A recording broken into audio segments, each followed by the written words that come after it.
spiritually what? Discerned.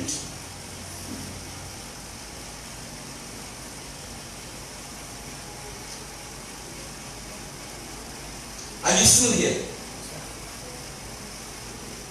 The one revelation that you must have of God is that you are created in His image and in His likeness. You see how simple it is? How simple that is? It is deep in the wisdom, deep and rich in the wisdom of God.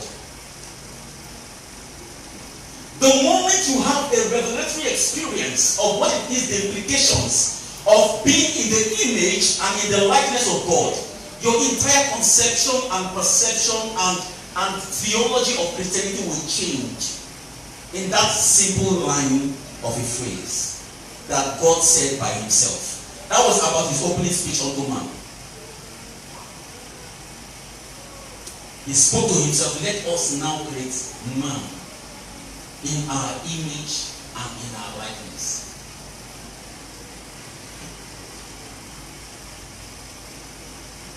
Everybody say knowledge of God.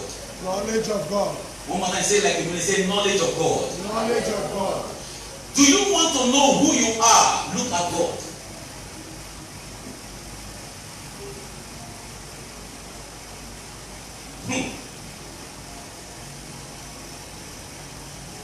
Mr. Gabrams, do you want to know whose reflection you are on the earth? Please look at God.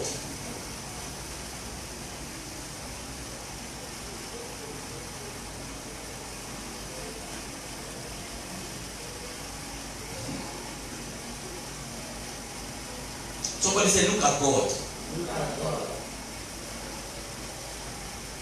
Jesus Christ showed up and He told the people, if you have seen me, you have seen the Father. They picked up stones to stone Him. They said, this is blasphemy. And then in 135 John, He says, see, I and my Father are what? Are one.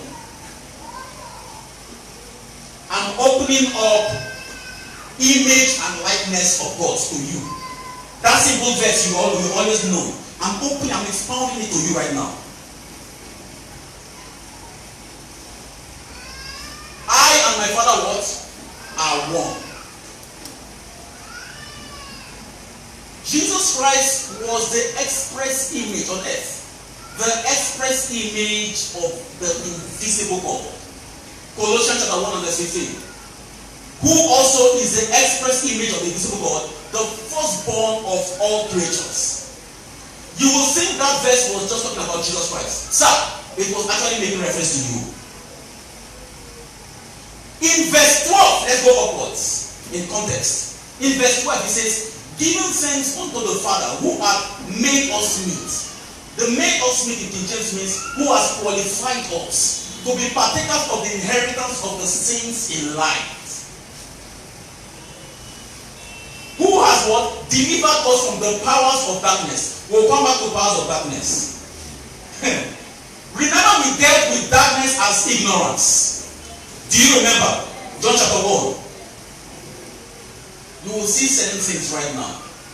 You will see how that the believers were delivered. You see what they were delivered from. You will see what they were delivered from. We are dealing with freedom from what? Stagnation. So it says, who has delivered us from the powers of darkness and has translated us into what? The kingdom of His dear Son. And then it says, by whom we have redemption through His blood, even what? The forgiveness of sin. I'm quoting that verse. And then it says, who is the image of the invisible God, the firstborn of what? All creatures. So you see, it was dealing with we who were once alienated from God, but now share in the inheritance of the saints in light, that we actually we've been engrafted into the kingdom of His dear Son, who is the image of the invisible God, the firstborn of all creatures. Are you understanding the flow? And Jesus Christ says In John chapter 17, when he spoke to the Father. In John chapter 17, Jesus Christ says, as you, Father, have sent me, so have I what? Sent them into the world. In the same fashion. And then Paul says, as he is, so are we in the world. I'm opening up image and likeness. The same image and likeness that you all know.